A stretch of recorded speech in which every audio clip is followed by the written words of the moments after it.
So following on from yesterday's video summarizing the key budget announcements that are likely to impact you, let's have a look at a bit of a deeper dive into how they will impact you.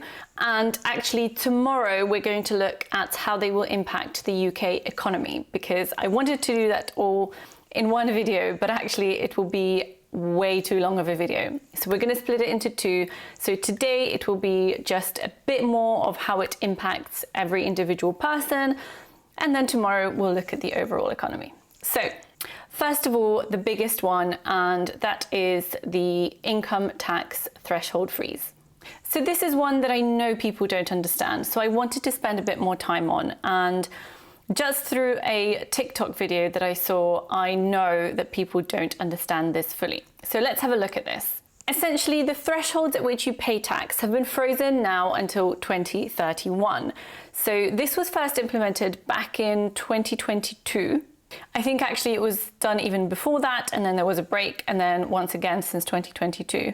And what it means is that millions more people are going to get dragged into paying more tax. Now, the misconception here, and what I had a comment about on TikTok, is that this only affects people being dragged into the higher tax band, and therefore people are still pretty well off. Well, that's not entirely true.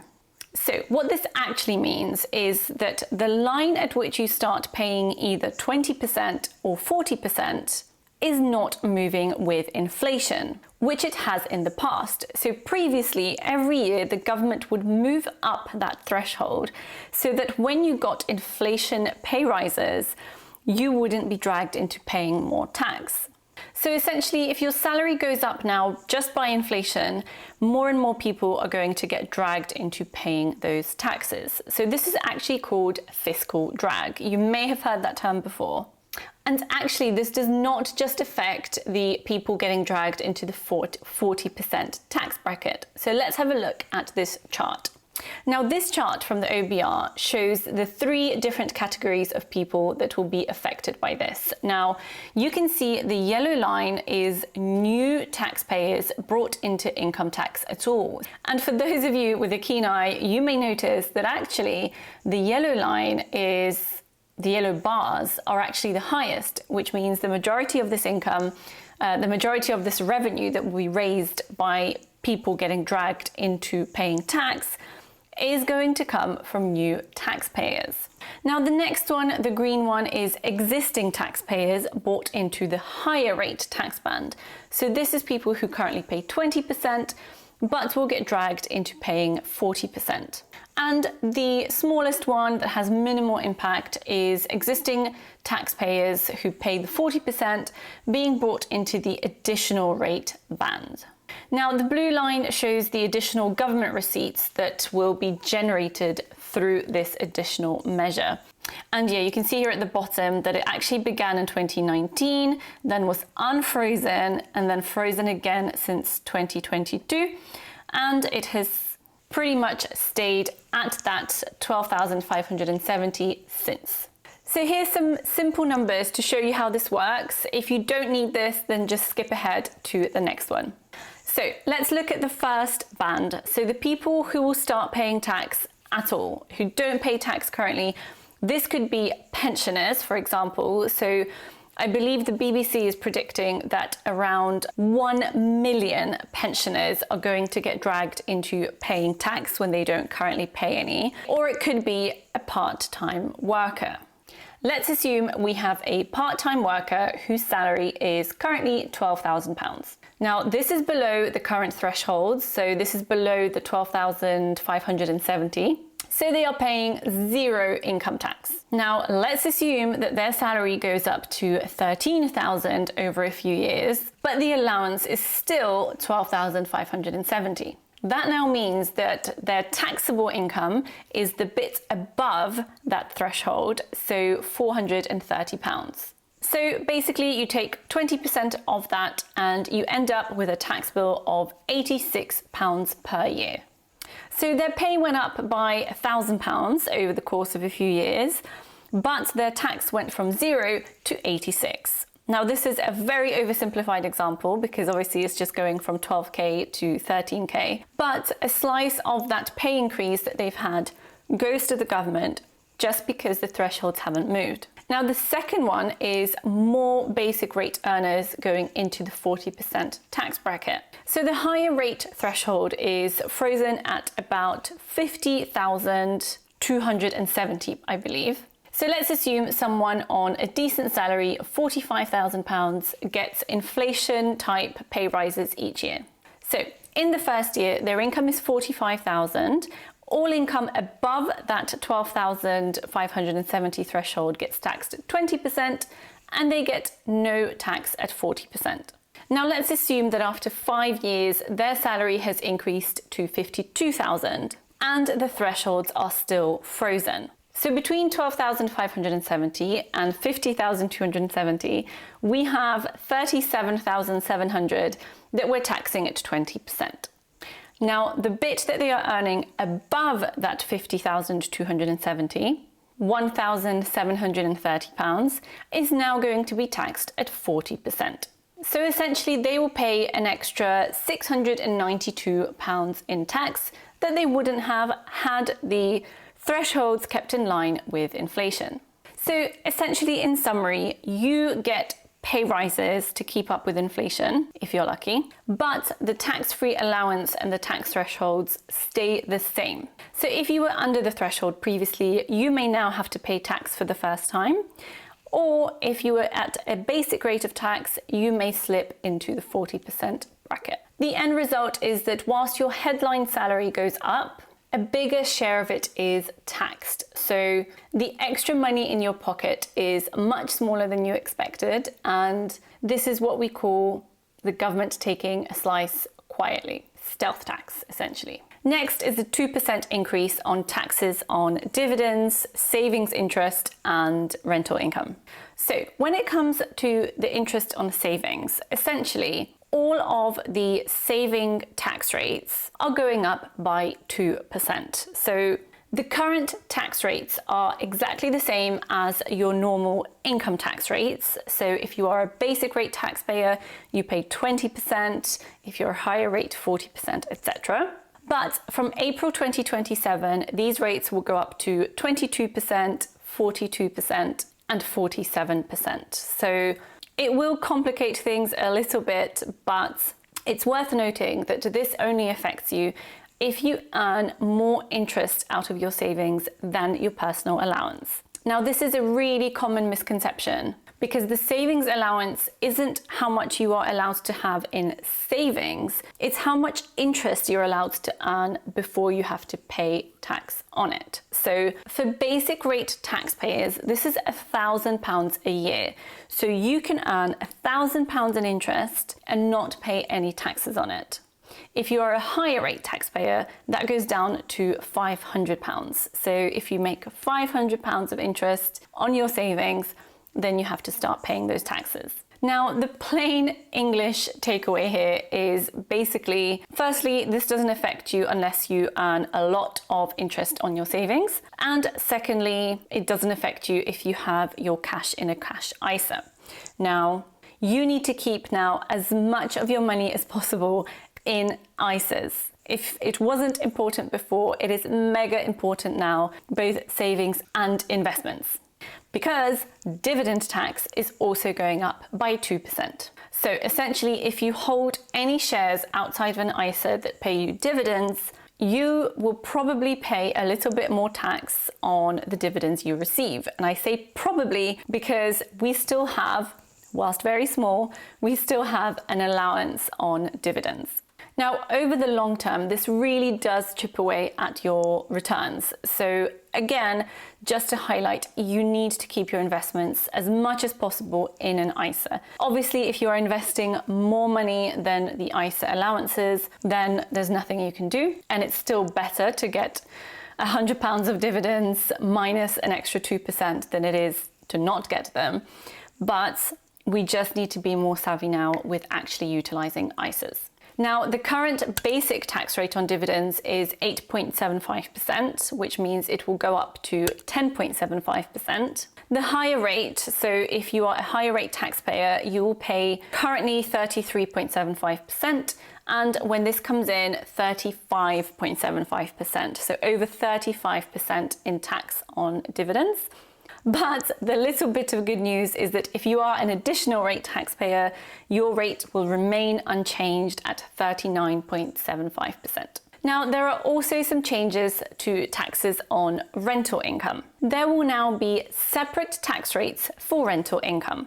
Now, essentially, up until now, you were just treating rental income as any other income, but now from 2027, it will be 22% if you are a basic rate taxpayer and 42% if you are a higher rate taxpayer. Now, this does probably mean that landlords will pass this on to tenants, which means that rent will go up by about 2%, which is not good because the rental market is terrible right now in terms of how expensive it is. But yeah, it is what it is. So, cash ISAs next. Now, this budget has redrawn the ISA map. It is still fairly generous overall, but it's now less cash friendly. From April 2027, the annual cash ISA limit for people under 65 will be cut to £12,000. Now, your total ISA allowance remains unchanged, like I said yesterday, but only £12,000 can be allocated to cash. Now, people aged over 65 can still use their full £20,000 in cash if they want to, but the idea is that for younger savers, this will nudge them towards investing more. Now, I do think that this will mostly affect people who are using cash ISAs to save for things like house deposits, because people often use ISAs for this. So it will be interesting to see whether it has a knock-on effect on the housing market and the mortgage market. But hopefully, one can only hope that it will get more people investing a little bit at least. Although I am a bit skeptical because I feel like if people are going to invest, they're going to do it anyway. And if they are someone who only wants to keep cash, I'm not sure this will actually convince them, but we'll see. Okay, so the next one to discuss is another big one that people are really getting upset over. And this is the limit on the amount of pension that you can pay in using salary sacrifice without paying national insurance contributions. So at the moment, there is no limit to how much you can put into your pension under a salary sacrifice scheme and not pay national insurance on it. However, a new cap of £2,000 per year is being introduced, which is actually a very small amount, which means that if you put more than the £2,000 per year into your pension, you are going to see less take-home pay. National insurance at the moment, I believe, is about 8%. So however much you put into your salary sacrifice, minus the 2,000, times it by 8%, and you can see how much less you're going to be getting. Now, this is actually a bigger deal than you might think, because it doesn't actually only affect your contributions. It doesn't only make your tax bill higher.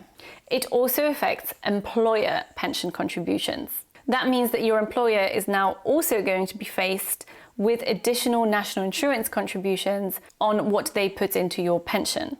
Now, in all likelihood, and the government actually predicts this as well, I'll show you something in a minute, but in all likelihood, this will mean that employers actually reduce the amount that they put into your pensions to offset this. So in turn, that will mean that over time, people are actually saving less money into their retirement pots, which is not a good thing.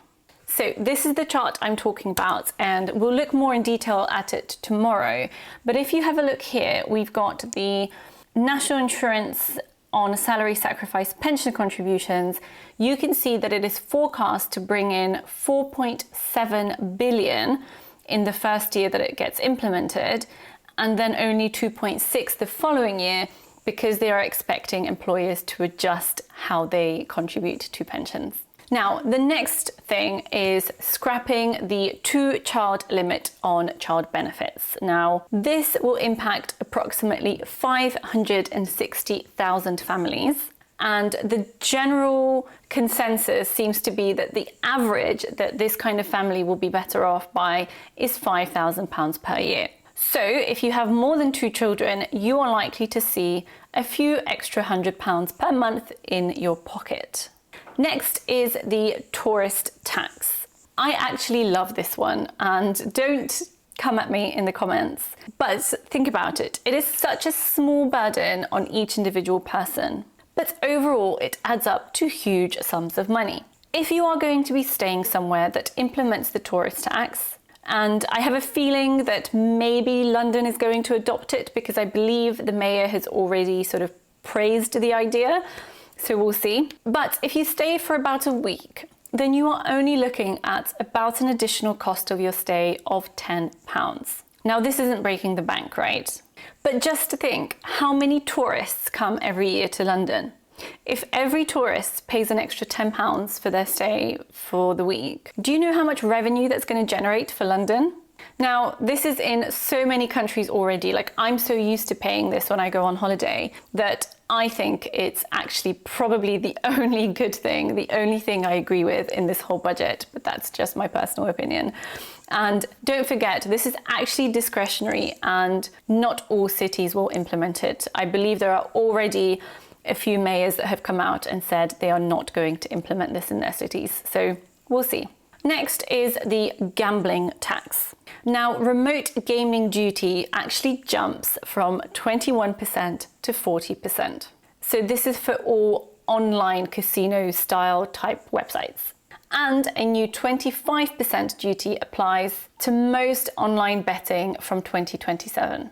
Now, in-person betting and horse racing remain at their current rates, so those have not been hit. Now, if you're not a gambler, this basically has zero impact on you at all. It will not affect you in any way. But if you do like to gamble, you should know that firms initially may respond with slightly worse odds, higher minimum stakes, lower bonuses, things like that. So any given sort of monthly budget that you may have for gambling may not go as far.